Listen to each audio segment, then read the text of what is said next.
तो हो जाइए तैयार। अगर आपके ऊपर ट्रैफिक चालान, बिजली बिल, बैंक लोन या कोई भी छोटा कोर्ट का केस है तो यह खबर आपके लिए बहुत ज्यादा जरूरी है, क्योंकि 14 मार्च 2026 को लगने वाला है राष्ट्रीय लोक अदालत, जिसमें ऐसे कई बड़े मामलों का निपटारा एक ही दिन में हो सकता है।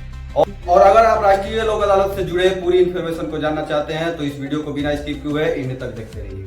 तो इस वीडियो में हम लोग लोक अदालत से जुड़ी 5 बातों को जानने वाले हैं कि लोक अदालत क्या होता है, 2026 में लोक अदालत कब लगने वाला है और कौन कौन से केस हैं जो कि लोक अदालत में हम लोग का निपट सकता है, और जानेंगे हम लोग कि इससे हम लोग को क्या फायदा हो सकता है और कैसे हम लोग लोक अदालत में जा सकते हैं, जो कि सबसे बड़ी डाउट होती है लोगों के मन में। चलिए हम लोग वीडियो को बिना लेट किए हुए स्टार्ट करते हैं। चलिए हम लोग जानते हैं सबसे पहली बात कि लोक अदालत क्या होता है। यह एक ऐसा अदालत होता है जहां पर बड़े बड़े मामलों का निपटारा बहुत ही जल्दी से हो जाता है और शॉर्ट तरीके से होता है, और यह जो होता है नेशनल लीगल सर्विस अथॉरिटी के तहत चलाया जाता है। केस जो होता है इसमें जल्दी से लंबी प्रक्रिया के बिना ही सॉल्व हो जाता है। ठीक है, दूसरी बात को हम लोग जानते हैं 2026 में यह कब लगेगा। तो 2026 में यह 14 मार्च को लगने वाला है, और 14 मार्च से पहले अगर आप लोग इस वीडियो को देख रहे हैं तो आपके लिए बहुत ज्यादा फायदेमंद होने वाला है। इसके बाद भी मैं बता देता हूँ कि कब लगेगा। इसके बाद में सितंबर और दिसंबर में लगने का चांसेस है। ठीक है, तो उस समय भी लगेगा, और अभी सबसे पहला इस 2026 का लगने वाला है 14 मार्च को। ठीक है, अब हम लोग तीसरी बात को जानते हैं कि कौन कौन से केस होते हैं जो कि इस अदालत में हम लोग का निपट सकता है, यानी कि सॉल्व किया जा सकता है। तो सबसे पहला तो ट्रैफिक चालान जो होता है उसको भी इस अदालत के तहत हम लोग क्या कर सकते हैं, सॉल्व कर सकते हैं।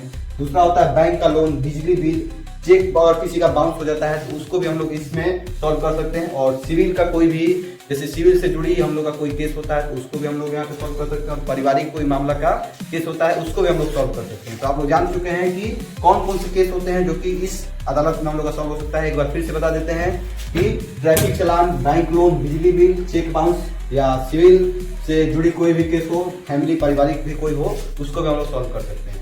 अब हम जानते हैं नेक्स्ट बात कि इस अदालत में क्या क्या फायदे हो सकते हैं। तो इसमें हम लोग को क्या होता है कि कोई भी जो बड़ा बड़ा लंबे समय तक केस चलते आ रहा है उसको जल्दी से सॉल्यूशन मिल जाता है, राहत जल्दी मिलती है। ठीक है, दूसरी बात है कि इसमें पैसा जो है बहुत कम लगता है या फिर नहीं लगता है, पैसा बिल्कुल माफ कर दिया जाता है, क्योंकि यह राष्ट्रीय लोक अदालत है। ठीक है, इसमें पैसों का जरूरत नहीं होता है, इसमें बस आप लोग आवेदन देके जाएंगे तो वहाँ पे पैसा वगैरह कुछ लगेगा नहीं और जल्दी से काम होगा। तीसरी बात है कि यहाँ पे टाइम का भी बहुत ज्यादा बचत होता है, समय ज्यादा नहीं लगेगा, एक ही दिन में जो भी है आपका केस का निपटारा हो जाएगा। पांचवी हम लोग बात है कि हम लोग कैसे जाएंगे लोक अदालत में, ये सबसे बड़ी डाउट होती है लोगों के मन में। तो देखिए, अगर आपके नजदीकी कोई भी कोर्ट होता है जी, कोर्ट कचहरी आपके नजदीकी तो होगा ही आपके जिले में, तो आप उसी जगह पे जाइए, या फिर आप लोग के अगर नजदीकी कोई जो लीगल सर्विस अथॉरिटी है वहां पे भी आप लोग जा सकते हैं। और आप लोग यहाँ पर कैसे मतलब कि करेंगे, तो आवेदन के तहत आप लोग क्या करेंगे जी, यहाँ पर आप लोग अपने केस का निपटारा कर सकते हैं। वहां पे जाइए और आप लोग आवेदन दीजिएगा। आवेदन कैसे लिखना है इसको भी अगर आप लोग जानना चाहते हैं तो बताइएगा कमेंट में, हम वो भी बताएंगे कि कैसे हम लोग आवेदन लिख सकते हैं। ठीक है, तो आप लोग जान चुके हैं कि लोक अदालत क्या होता है जी, 2026 में कब लगने वाला है, कौन कौन से केस इससे निपट सकते हैं और इससे क्या फायदा है, कैसे हम लोग लोक अदालत में जा सकते हैं।